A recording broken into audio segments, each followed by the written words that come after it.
আজকে হবে লইটা মাছের শুটকি দিয়ে আলু দিয়ে কাঁচামরিচ দিয়ে ভাজি।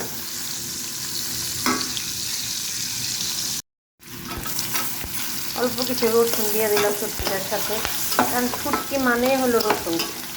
আমি এইভাবে কুচি করে নিচ্ছি। এখন দিব পেঁয়াজ, দিয়ে দিলাম পেঁয়াজ,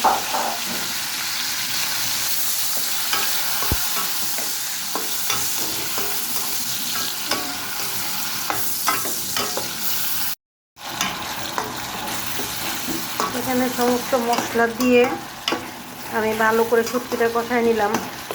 যেহেতু এখানে শুকনা মরিচ দিব না, শুধু কাঁচা মরিচ দিয়ে ভাজিটা করবো, সেই জন্য আমি শুকনা মরিচ দিলাম না। এই যে আলুটা দিয়ে দিলাম, আলুটা এইভাবে কেটে নিলাম। আর একটু চিকন করে চাইলে কাটা যায়, কিন্তু আমি একটু মোটা মোটা করে নিলাম, নতুন আলু তো ভেঙে যাবে তার কারণে। আর আমি এর মধ্যে কোনো ভাজির মধ্যে কোনো পানি টানি কিচ্ছু দিব না, একদম এই পানিতে এই ঝোলে এই তেলে ভাজা ভাজা হবে।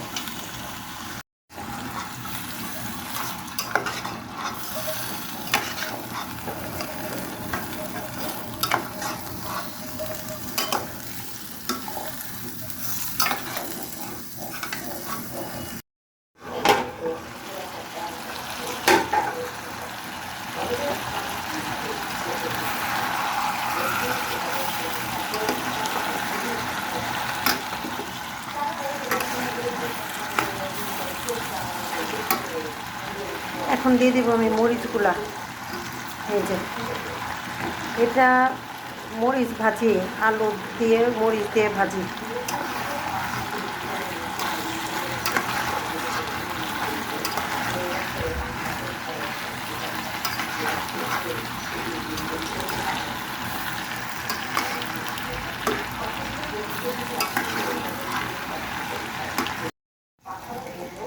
সবুজ কাঁচামরিচ আর আলু, হলুদ। কি যে ভালো লাগতেছে, গন্ধটা এত সুন্দর আসছে। এই যে আমার কিন্তু ভাজি হয়ে গেছে, অসম্ভব মজার একটা ভাজি হয়েছে।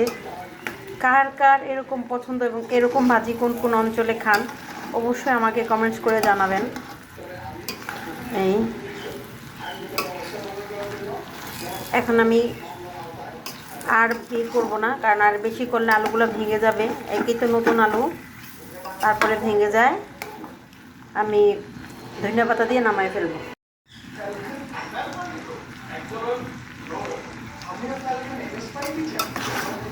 এখন আমার ভাজি কমপ্লিট।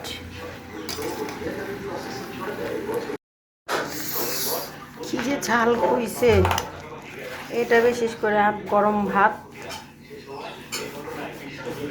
তারপরে রুটি, এগুলো দিয়ে খেতে মজা।